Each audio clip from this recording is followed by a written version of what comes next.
Pasamos, por lo tanto, a intentar buscar el remedio que Dios ha dispuesto para este hombre antinominiano, que es antinorma, antimoral, anti todo. Y los versículos que empezamos a analizar nosotros la semana pasada es donde yo les comenté que estaba la justificación por la fe y no por las obras, indudablemente, es del 3.21 al 3.31. Y nos quedamos en el 3.21 señalando que aparecían, ¿cierto? Eran, según McLean, ¿cierto?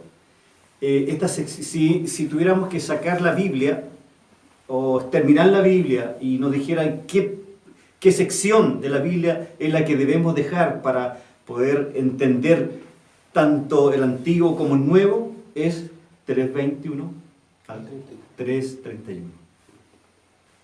O sea, si hay una cantidad de pasajes, que son 10 en este caso, y que nosotros debiéramos de una u otra manera ponerle énfasis primero a nosotros y también nuestro mensaje a nuestros seres queridos, es esta sección.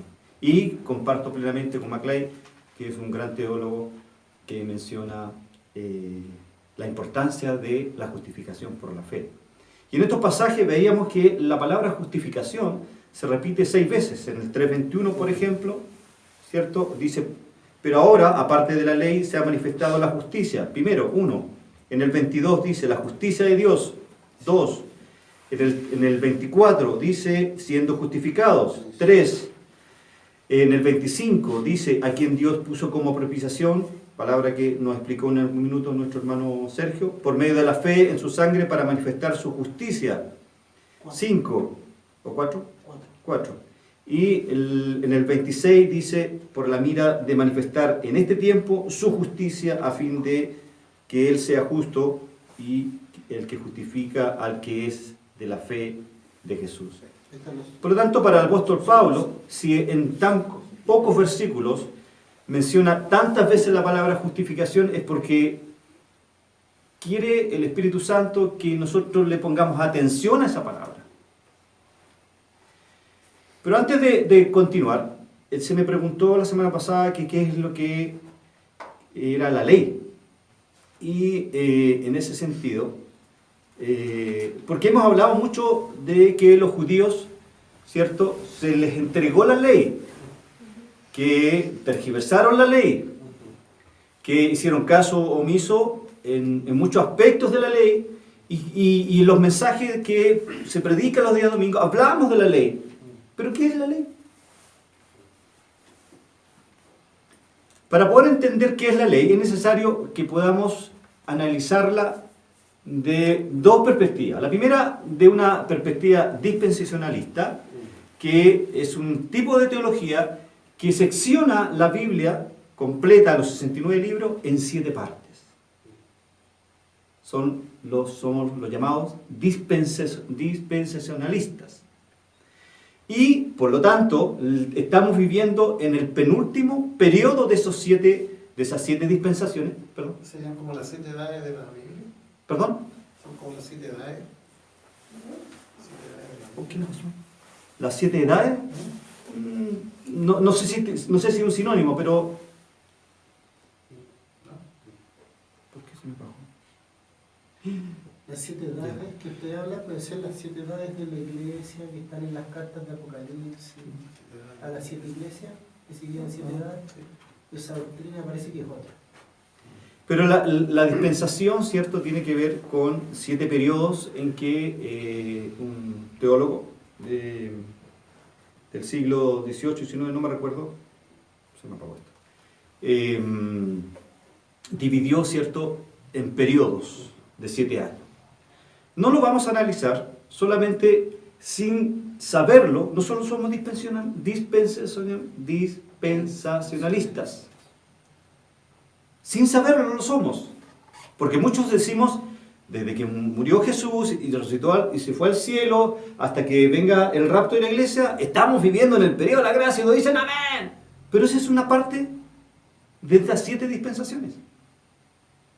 Y teólogos de renombre como Lewis Perry Schaeffer y los grandes teólogos entre ellos Calvino, han dividido estos 7 años, perdón, esto es la Biblia en 7 dispensaciones. Y te dice, hermano, pero ¿por qué no enseñan ¿Por qué es necesario que podamos entender de que hay otra forma también de mirar la Biblia?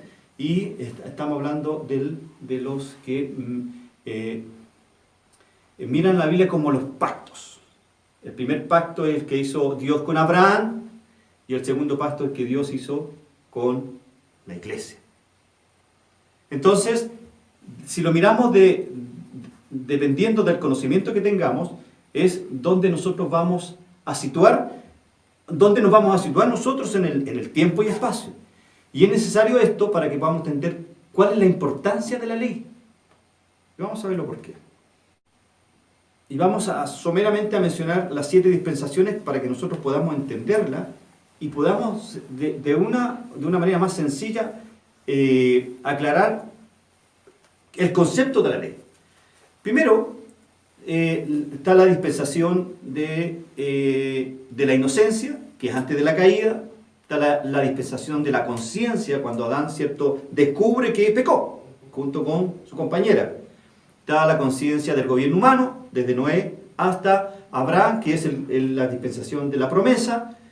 No tomen nota, recuerden que yo les mando esta diapo, así que no. Ahora, si usted quiere igual tomar nota, hágalo, si no se los voy a prohibir. Está la dispensación de la ley, que es desde Moisés, cuando Dios le entrega las tablas de la ley. Y está la dispensación de la gracia, que es el periodo que nosotros estamos viviendo. Han escuchado muchas veces, estamos viviendo en el periodo de la gracia. Por eso somos dispensacionalistas, sin saber que lo éramos. Y la última dispensación es la dispensación del reino, es decir, el reino milenial, el reino donde Cristo se posiciona en la segunda venida de Cristo y toma posesión, ¿cierto?, de este mundo. Amén.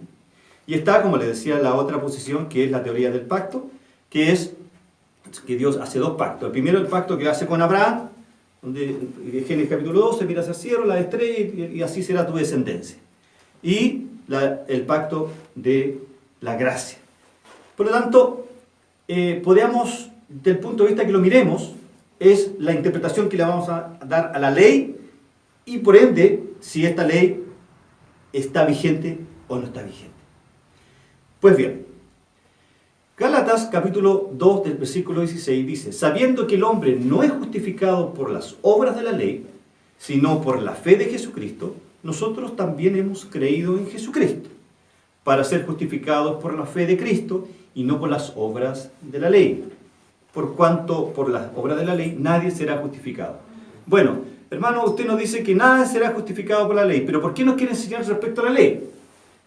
Ley, ¿cierto?, es una palabra que tiene mucho significado. Desde el punto de vista social, ley es un conjunto de normas, ¿cierto?, que el hombre ha creado o ha formulado para regular la vida en sociedad. Y todos sabemos lo que es la ley. En Chile, ¿cierto?, existe esta pirámide jurídica. En primer lugar está la Carta Magna, que es la Constitución, y bajo todo esto están los pactos que Chile hace con el extranjero, luego de los pactos, de los tratados internacionales, los tratados internacionales, ¿cierto? Y luego de los tratados internacionales están las leyes. Están todas las leyes que nosotros conocemos. La ley Emilia, todas las leyes que nosotros conocemos. Y después de las leyes están los reglamentos que regulan las leyes. Y después de eso están los decretos con fuerza con ley, que el decreto con fuerza con ley número 1 es el Código del Trabajo. O sea, hay una pirámide jurídica. Por lo tanto, ley es un conjunto de normas que el hombre ha creado para regular la vida en sociedad. Porque si no existiera la ley, si no existiera en qué es lo que debo hacer y qué es lo que la ley me prohíbe, qué es lo que la ley me permite, indudablemente esto sería un caos. Una selva, un caos. Es más, la propia selva tiene su propia ley. La ley es más fuerte. Por lo tanto, ¿qué es la ley de Dios entonces? Si homologamos la definición que yo le di de la ley, debemos decir que ley o la ley de Dios es el conjunto de normas morales que Dios entregó a Moisés para que el hombre o su pueblo pudiera vivir conforme a la voluntad de Dios. ¿Se va entendiendo? ¿Sí? Entonces, ¿qué es ley? Moral, que Dios impuso para que viviéramos dentro de ese conjunto normal. Pero el hombre somos tantos sudos que no salimos del norma. Ahora, curioso que Mateo 5, 17 y 18 dice que Jesús dice, no penséis que vine a suprimir la Torá, la ley, o los profetas. No vine a deshacer, sino para llevar a la forma perfecta. Es otra versión. Porque de cierto os digo, hasta que pase el cielo y la tierra, de ningún modo pasará un yot, ni un trazo, de la letra de la Torá, hasta que todo se haya cumplido. Indudablemente que la ley de Dios fue cumplida perfectamente en la persona de Jesús. Jesús cumplió perfectamente los 10 mandamientos. Él fue el único ser en este mundo capaz de poder cumplir la ley de su Padre, entregada a Moisés. Ningún ser humano en la tierra, desde Génesis hasta que venga el rapto en el fondo, podrá ser capaz de entender, y mucho menos de cumplir la ley. Amarás al Señor con todo tu corazón y con toda tu mente. El primero, no robar, pero le robamos tiempo a veces a la familia, le robamos tiempo a veces a la iglesia. ¿Se dan cuenta? Nadie puede cumplir la ley. En el Antiguo Testamento la expresión la ley, a menos que la frase tenga alguna modificación adicional, se refiere a las leyes dadas por Dios a Israel por medio de Moisés en el monte Sinaí. Pero se agregan posteriormente, el Levítico y el Número, otras leyes que son las leyes ceremoniales y son las leyes civiles. Entendemos que las primeras leyes que Dios, que fueron las tablas de la ley, es la ley moral. Por lo tanto, en términos sencillos, podemos dividir la ley en general, la ley que Dios le entrega a su pueblo, en 3 partes. La ley moral, que contiene el decálogo, que el decálogo son los 10 mandamientos, es decir, la ley moral, que, recuerde que Pablo habla sobre la ley moral en el 2.4. Si lo leemos, mire, el 2.4 dice, Romanos 4. 2.4, Romanos 2.4. ¿O menospreciáis la riqueza de su benignidad? Espera un segundo, déjeme, no es el 2.4.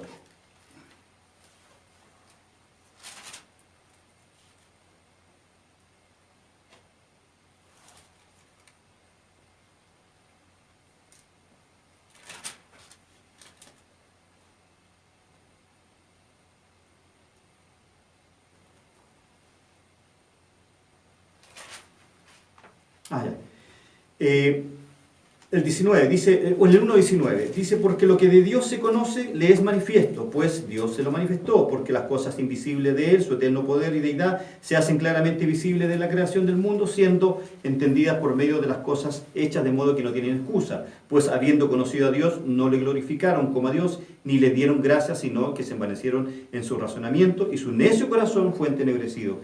Profesando ser sabios, se hicieron necios.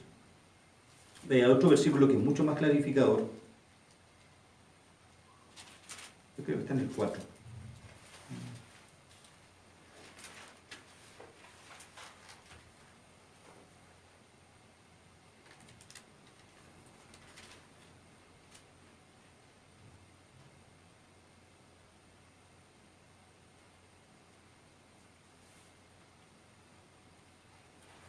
No me acuerdo el versículo.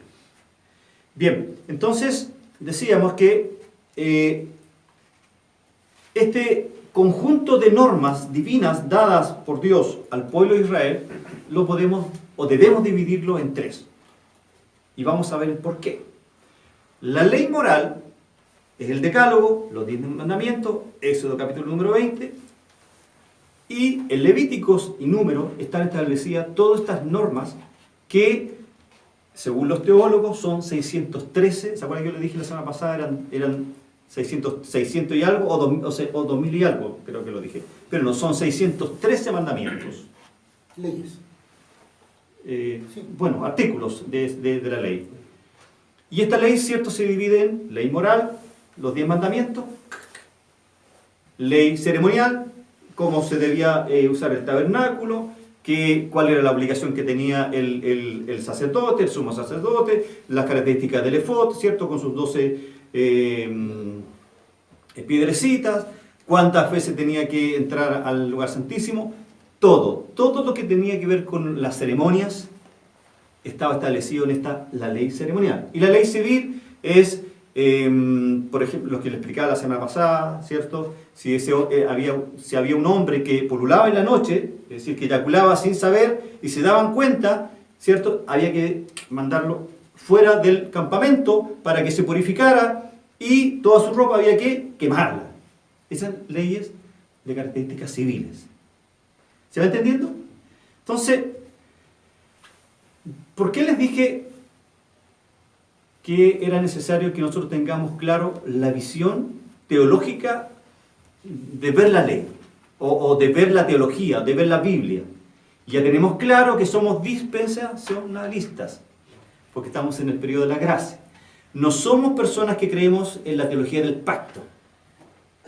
No voy a explicar mucho la teoría del pacto, pero principalmente ellos creen que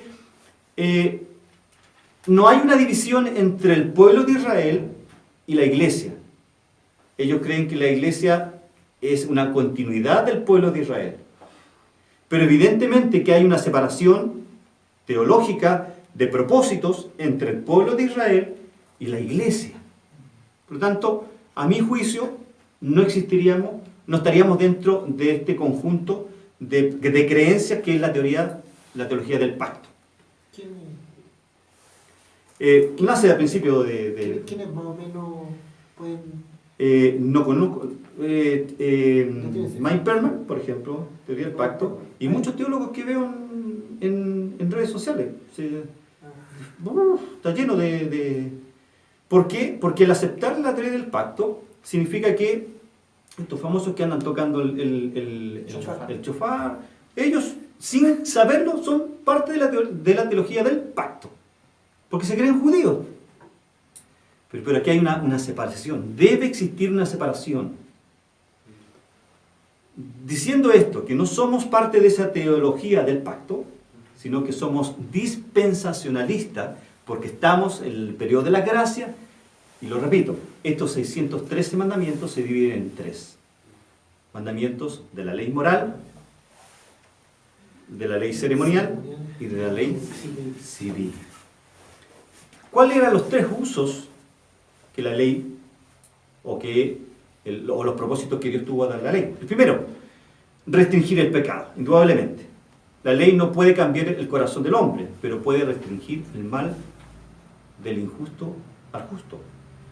Y nos muestra qué es lo que le place a Dios.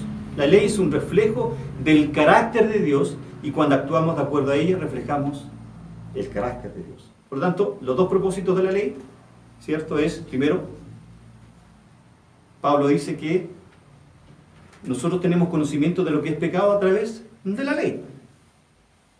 Si nosotros sabemos que robar es malo, es porque la ley dice que es malo. Si nosotros sabemos que adulterar es malo, es porque la ley dice que si yo adultero, es malo. Por lo tanto, lo primero que hace la ley es darme o decirme qué es pecado. Y el segundo objetivo de la ley es manifestarme o declararme o enseñarme o reflejarme cuál es el carácter santo de Dios, y que yo de una u otra manera debo parecerme a ese carácter. Con mucho esfuerzo, indudablemente. Que nunca voy a poder, mientras esté en este cuerpo corruptible, voy a fracasar muchas veces. Vamos a fracasar muchas veces e intentar parecernos a Cristo. Amén. Uso incorrecto de la ley. El uso incorrecto de la ley tiene un enfoque legalista.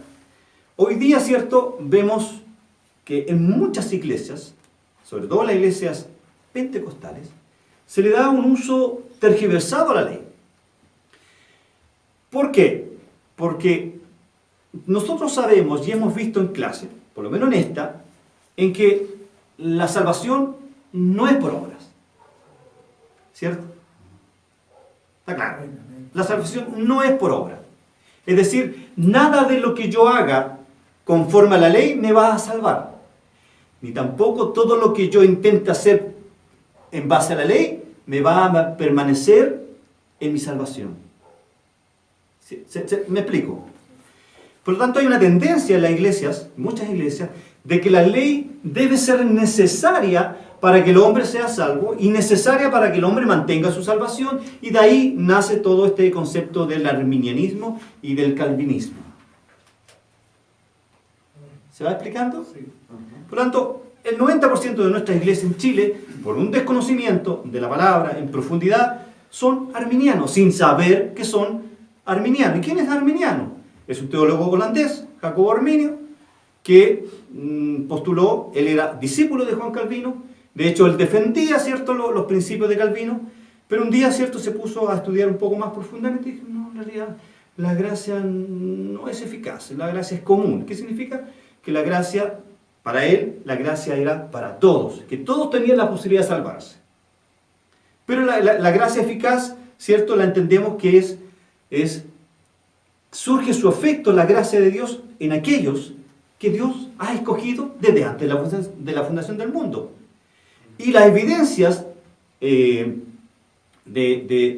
nos hacen asegurarnos de que no todos se van a salvar. Porque en la tribulación va a haber gente que va a morir sin Dios. Hay millones y millones de personas que han muerto sin Dios. Y hay millones y millones de personas que van a llegar al juicio del gran trono blanco sin Dios, rechazando a Dios. De hecho, toda la humanidad, lo hemos visto en todas estas clases, de que rechaza a Dios. No hay quien busque a Dios, no hay ni siquiera uno. Por lo tanto, es Dios quien se vuelve al hombre y escoge de esta gran humanidad, en ese consejo trinitario, antes de la fundación del mundo, escoge el día preciso en que yo le iba a buscar. Es más, es Dios quien pone en nosotros el querer como el hacer por su buena voluntad. Era imposible que yo buscara a Dios, sino que es Dios quien tuvo que hacer una reingeniería en mi mente para yo poder darme cuenta de que estaba muerto en mis delitos y en mis pecados, que era un siervo de Satanás, que estaba alejado, ¿cierto?, de la coinonía, de esa vida piadosa con Dios. Y llega un minuto y descubro que mi vida ha sido transformada. He pasado de una condenación a un estado de gracia. Entonces Jacobo Arminio dijo, no, cualquiera puede llegar al conocimiento de Dios. No, pues no cualquiera, sino que aquellos que Dios ha tenido misericordia. Y debemos de darle gracias a Dios que nosotros somos aquellos en que Dios ha confiado su salvación. Amén. Estar aquí puede ser una prueba de que somos salvos. Por lo tanto, un uso incorrecto de la ley es que el uso incorrecto es que tiene un enfoque legalista. La usamos para pensar de una forma moralista. Si haces esto y esto, serás aceptado delante de Dios. A esto alude Pablo en Romanos 10, 4 y 5 cuando dice, porque Cristo es el fin de la ley, para justicia a todo aquel que cree. Porque Moisés escribe que el hombre que practica la justicia, que es de la ley, vivirá por ella. Entonces, Pablo lo que nos dice es que el fin de la ley, primero es llevarnos a Cristo, y que la única manera en que nosotros podamos ser justificados no es a través de la ley, sino que a través de la fe, a través de creer en Cristo. Por lo tanto, anulamos lo que los judíos pensaban respecto a la ley, que era que ellos creían que la ley los podía llevar a Jehová, al Mesías. ¿Se entiende? Todo cristiano, sin duda, debe afirmar que el único que ha obedecido completamente la ley es Cristo. Por consiguiente, solamente por los méritos de Cristo somos aceptados por Dios. Si este es el caso, la ley nos muestra que necesitamos de la rectitud de Cristo, ya que nosotros no la cumplimos y en agradecimiento queremos reflejar el carácter de Dios que es mostrado en la ley. ¿Se entiende? Es decir, como yo soy cristiano, nacido de nuevo, por la gracia y misericordia de Dios, y doy permanentemente gracias a Dios por eso, y entendiendo que era imposible, yo estaba imposibilitado de buscar a Dios, y que Él tuvo que volverse a mí, yo por la gratitud a Dios, yo hago obras buenas. Y intento con mucho esfuerzo parecerme a mi maestro. Pero no para intentar salvar, seguir manteniendo yo. El hombre, ese hombre humanista que éramos nosotros, filosofía diabólica que es el humanismo, destrona a Dios, destrona desde el corazón del hombre a Dios. Y hoy día vemos en todo el mundo que prácticamente no se habla de Dios. En Estados Unidos sacaron la Biblia de las iglesias, ya no se ora en Estados Unidos en las escuelas. Hoy día vemos un bombardeo permanente de leyes anti Dios. Entonces, el hombre está a merced de su propio razonamiento. Sin embargo, nosotros, gracias al Señor, Él nos ha escogido desde antes de la fundación del mundo para mostrar su grandeza, para mostrar su misericordia a través de nuestro comportamiento. En casa, con nuestras esposas, con nuestros padres, con nuestros hijos, con nuestros compañeros de trabajo, con los siervos. Mostramos el carácter de Cristo. Y debemos, de una u otra manera, hacerlo, pero en gratitud, porque la ley no nos salva. ¿Se entiende? Decíamos que la ley tiene una división histórica, y en esto hay varios teólogos que han participado, entre ellos Juan Calvino, ¿cierto? Él distingue estas tres leyes en su obra llamada La Institución de la Religión Cristiana, que es la que estamos leyendo. Y sus sucesores. También está Tertuliano, en el año ya 1600, él hace esta división entre la ley moral, la ley ceremonial y la ley civil. Justino Mártir, 103 al 165, también él divide esta ley, la gran ley de Dios, la ley que tenían los judíos, en tres. Resumen, la ley se divide en tres. La ley moral, que es el decálogo, los 10 mandamientos. La ley ceremonial, que era respecto al comportamiento que debían tener los levitas en el tabernáculo y posteriormente en los templos. ¿Cuántos templos se construyeron? Bien, tres templos se construyeron. ¿Cuál es el último? Bien, el de Herodes es el último templo que se construyó. ¿Y el primero? De Salomón. Salomón. Tenía ese momento. Bueno, fue la herencia que le dejó David a su hijo Salomón. De hecho, él quería construirle un templo a Jehová, pero le dice, no, tú te has portado muy mal, tú no te mereces tanta misericordia, dásela a tu hijo. Me recordé que MacArthur dice que la ceremonial y la civil señalan a la moral. Exactamente. En el fondo, mire, gracias, porque me acordó por qué yo le expliqué la pirámide jurídica en Chile. La Carta Magna, que es la Constitución, ¿cuál es la última modificación de la Constitución de Chile? Ya. 205, con Lagos. Ahí le da la posibilidad de que la mujer pueda ser presidenta. 205. En el 2005, perdón. Sí. Y anterior al 2005, la del año 85. Ya. La Carta Magna, gracias. O si no me hubiesen tratado por video. Así que esto tengo que sacarlo. El tijereado todavía no llega. No, que he tenido mucha pena, la verdad. Así que les pido disculpas porque el video de la semana pasada todavía no lo edito. Es que tengo mucho trabajo en editarlo. Claro.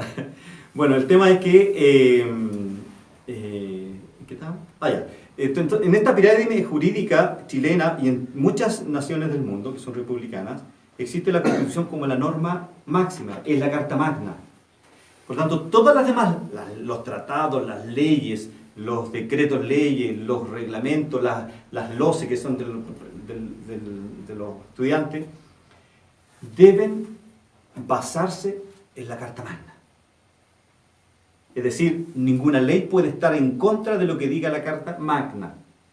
Es por eso que se discute mucho respecto al aborto. Se discutió mucho. Y por eso es que se quiere cambiar el artículo de la Constitución, de que el matrimonio estará constituido entre un hombre y una mujer.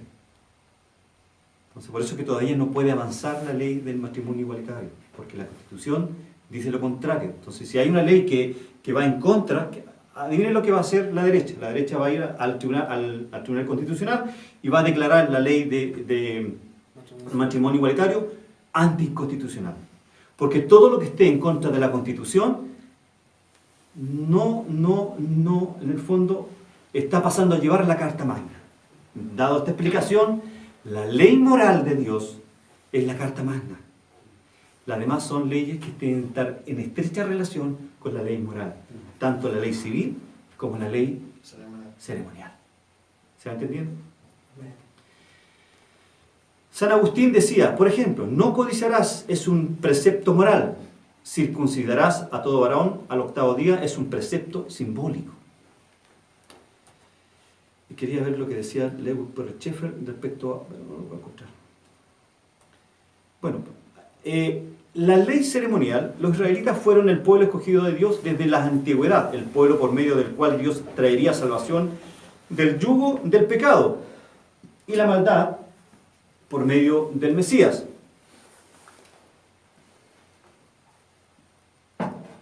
Como tales, Dios, por lo tanto, les mandó una serie de leyes y reglamentos a seguir con el fin de separarlos de los pueblos aledaños. Esto incluía la práctica de la circuncisión, por ejemplo, ahí en Génesis capítulo 17. La ley judicial o la ley civil, la ley judicial incluye ciertos reglamentos específicos para regir la cultura del antiguo de Israel. Las leyes que caen en esta categoría incluyen penalizaciones por crímenes varios, reglas para hacer negocios y transacciones de bienes y el tratamiento de servidores y esclavos. ¿Pues sabían ustedes que el pueblo de Israel tenía esclavos? ¿Perdón? Que el pueblo de Israel tenía esclavos. Y había un tratamiento de cómo se debía llevar a esos esclavos. El pueblo de Israel tenía esclavos. Bien, ¿qué es la ley moral entonces? La ley moral describe los mandamientos de Dios que son válidos independientemente de la cultura y nación. ¿Qué quiero decir con esto? Insisto, está en Romanos 2 lo que quiero leer, pero lo voy a encontrar. Dios ha escrito en nuestros corazones su ley moral. Si bien es cierto, nosotros no nos salvamos por la ley, pero Dios puso en nosotros, en nuestra conciencia, su ley moral, es decir, su decálogo. ¿Se entiende? ¿En el hombre? Ah, ¿En el hombre en general? es en el hombre en general. Todo el ser humano sabe que robar es malo. Todo el ser humano en este planeta, en este mundo llamado planeta, sabe que mirar para el lado es malo. Que lo haga es otra cosa. En nosotros también depositó esa ley moral. La diferencia, ¿se acuerdan que yo les hablaba respecto al que no es cristiano? Es que el pecado es la norma. Se deleita en su pecado, en transgredir la ley moral que Dios puso en su corazón. En cambio, para nosotros, también puso esa ley moral, pero el pecado es la excepción. ¿Se entiende? Es la excepción. ¿El 2.14 puede ser? Déjeme leer.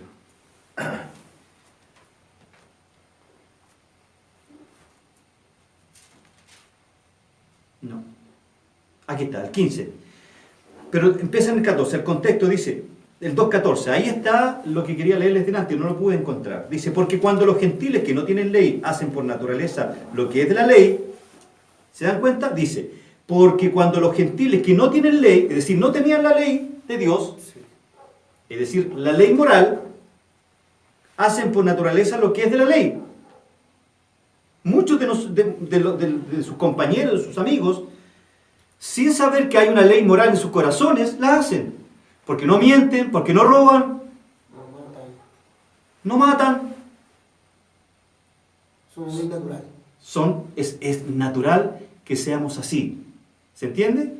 Y después dice, estos, aunque no tengan ley, son ley para sí mismos, mostrando la obra de la ley escrita en sus corazones, es decir, en su conciencia y en su moralidad. ¿Se entendió ahora? Dando testimonio su conciencia y acusándoles y defendiéndoles su razonamiento.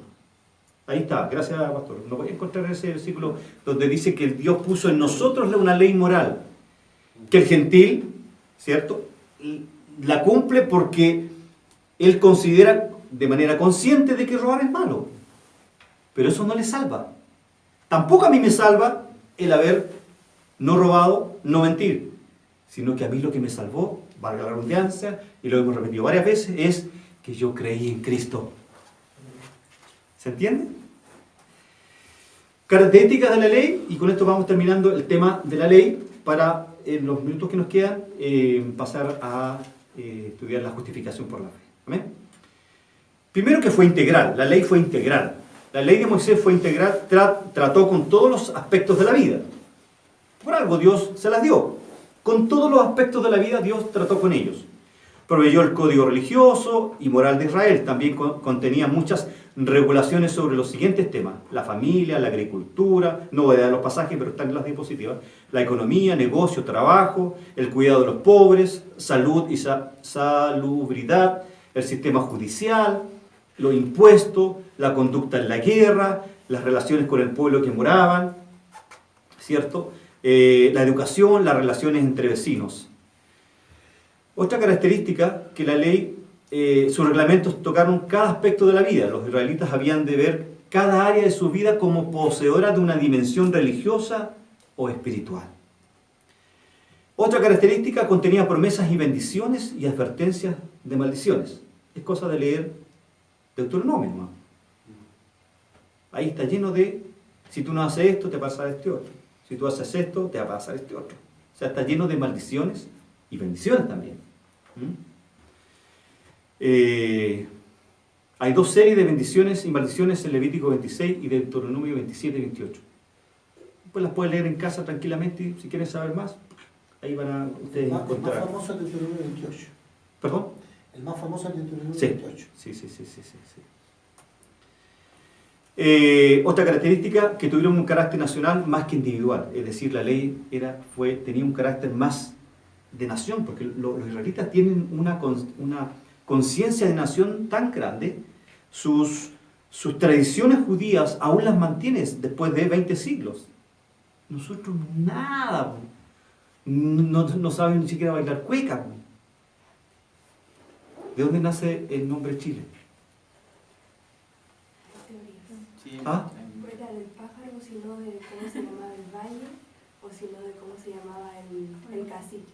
Frías Valenzuela, que fue un gran historiador con el cual yo estudié, dice que Chile se llama Chile por un pájaro que... ¿Ah? Que decía Chile, Chile, Chile. Pero que ese chiste de lo... Según San Bombofica. ¿Ah? Un Yo te chiste... venía a citar a Bombofica porque... que pecado. Bombofica hace chiste, así que ahí aprendí que Chile... No, sí sabía. Ya, otra característica fueron materiales más que espirituales, a excepción de la ley moral.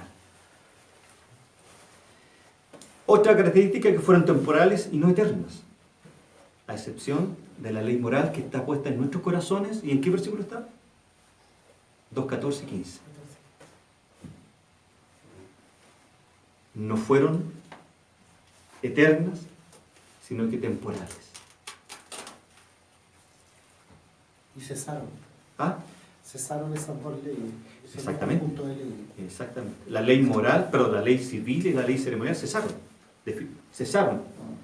Hoy día, en cierto, se sigue practicando, por ejemplo, el día de Yom Kippur, por parte de los judíos, pero para nosotros todos los días es un día de expiación, porque todos los días oramos a Dios por perdón. Indudablemente que fue hecha para terminarse. Hebreos 10.1 dice, porque la ley teniendo la sombra de los bienes venideros, no la imagen misma de las cosas, nunca puede, por los mismos sacrificios que se ofrecen continuamente cada año, hacer perfecto a los que se acercan. Otra característica, se basaba en actos de gracia de parte de Dios, dando razones para la obediencia. Dios les decía, si ustedes obedecen, van a tener este efecto. Es como cuando uno le dice a los hijos, ok, hacer tu tarea, o sea, ¿quieres salir a jugar? Primero vas a hacer tu tarea. Ahí hay un acto de gracia. Requería de un comportamiento justo. Por ejemplo, prohibía el asesinato, el adulterio, el robo y la mentira. Alentó la obediencia a los padres, alentó la obediencia a los padres.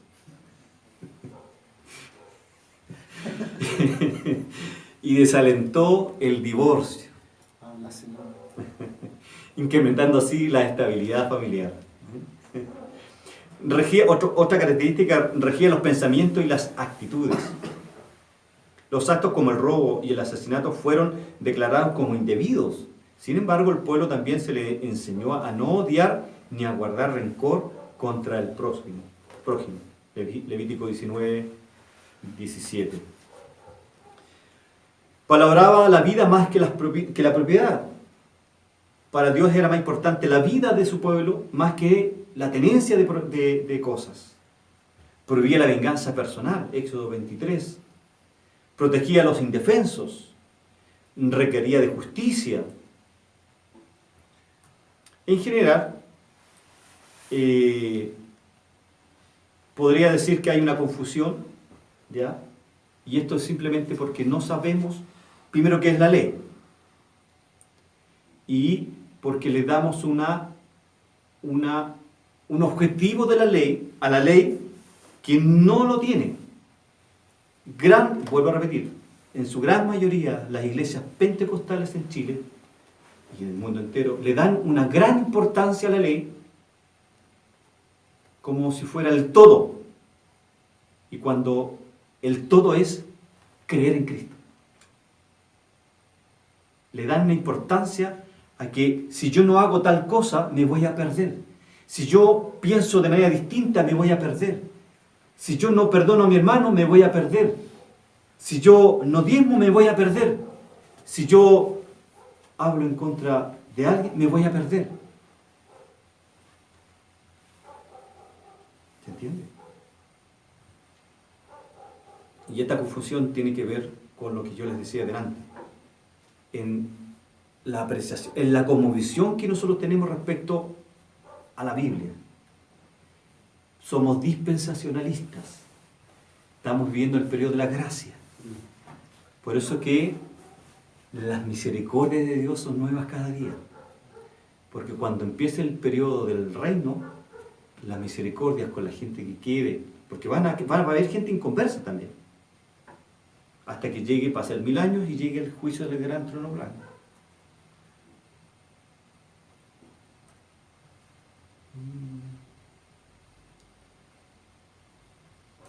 Bueno, lean estos comentarios que escribí en su casa, ¿cierto?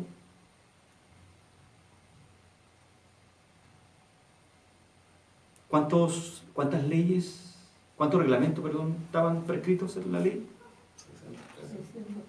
613. Muy bien.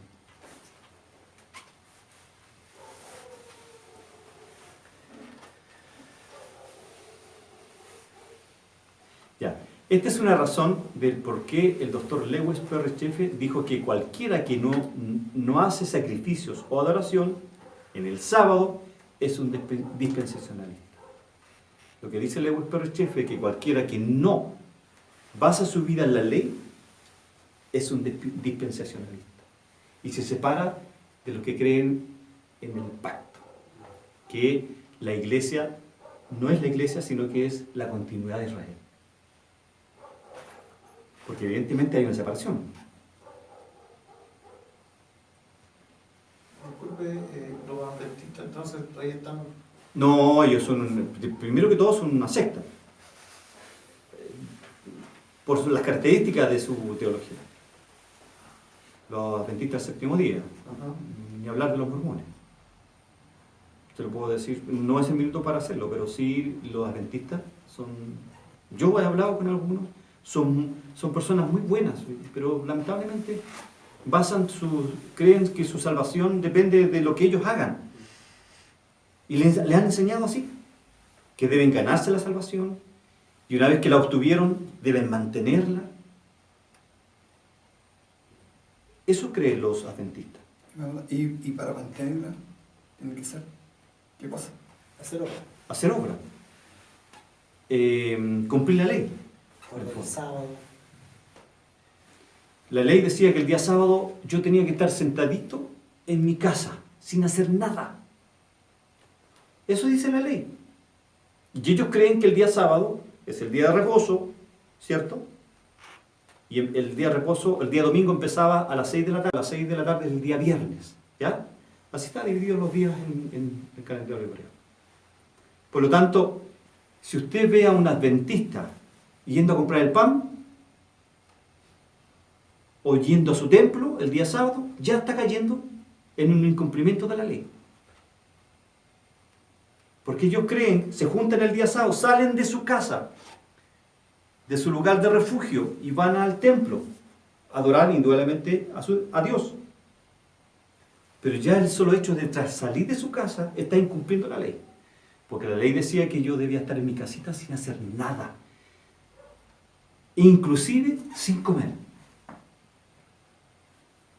Ayunas. ¿Ah? Hacer ayunas. Sin cocinar, sin nada de eso. Por eso que, bueno, en honor al tiempo, el tema de... Para finalizar, ¿los cristianos están solo bajo la ley de Cristo?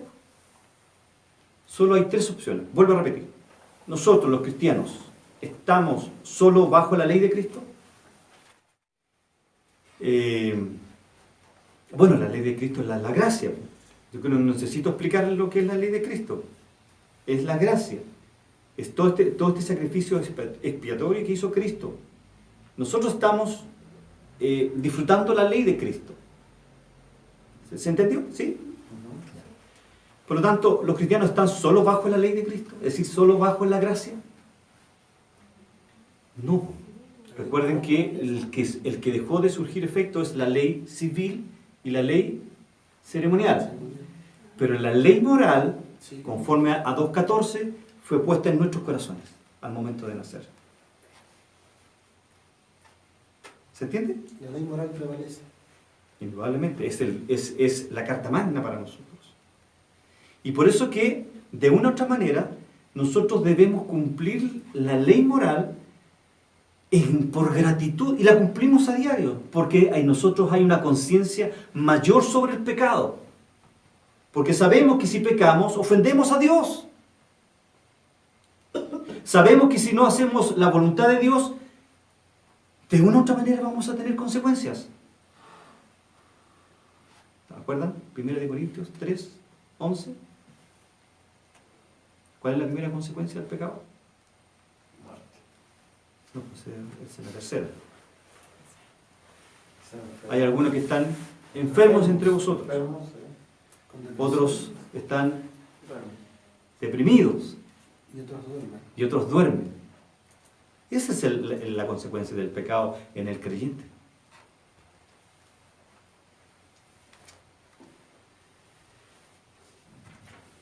Por lo tanto, se habla respecto a la ley en la continuidad o discontinuidad. Las dos últimas, indudablemente que están discontinuas para nosotros. Respecto a la primera, desde que nacemos, es continua, porque está depositada en nuestro corazón. Dios las puso, ¿cierto? Las plasmó en nuestro corazón. Y hasta ahí sería el tema de la ley. ¿Alguna pregunta que quieran hacer respecto a la ley? ¿Y por qué el tema, por qué tuve que hablar sobre la ley? Porque, de hecho usted me preguntó, si dije que yo iba a preparar un estudio cortito, porque hemos hablado mucho de la ley. Hemos hablado mucho de la ley, pero no sabíamos lo que era la ley. Digo, no sabíamos, entendiendo un poquito más en detalle, más profundo de la ley ceremonial. ¿Se apagó? No, todavía no. De la ley ceremonial, de la ley... ¿Me entienden? Era por eso que era necesario que hiciéramos un paréntesis para estudiar un poco la ley, para que ahora veamos por qué somos justificados por la fe y no por la ley. ¿Amén? Bien. Dijo una pregunta. Perdón, usted me hace una pregunta. No, lo que adicional a esta ley que Dios le estableció al pueblo de Israel, lo que yo tengo entendido es que cuando Jesús aparece en escena, desde el tiempo en que, desde el Deuteronomio, desde que se les comienza a dar esta ley, hasta que aparece Jesucristo, estos judíos lo que hicieron fueron abultar esa ley. ¿No es así, mi pastor? Sí. La abultaron con miles de códigos de conductas. Después del Pentateuco. Después del Pentateuco, Claro. esas 612 leyes las abultaron a no sé cuántas miles más. Por ejemplo, usted hablaba, 2000 y algo, sí, por eso es que yo tenía esa confusión. claro, usted hablaba, por ejemplo, del acto del personaje que no se podía mover, que el día de reposo no podía mover, y calculaban hasta cierto peso de cierta cantidad de cosas que tenía que cargar ese día. Y si pasaba ese peso, ya estaba incumpliendo la ley. Exactamente.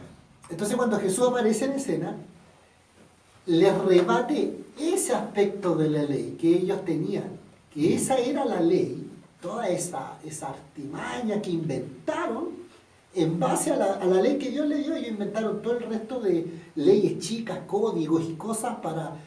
Entonces eso era lo que los tipos, ellos ni siquiera ellos podían hacer eso, y obligaban a la gente a cargar ese tipo de conductas que...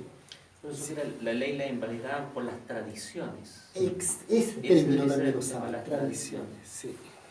Ese quería hacer aporte con relación al tema de la ley. Muchas gracias.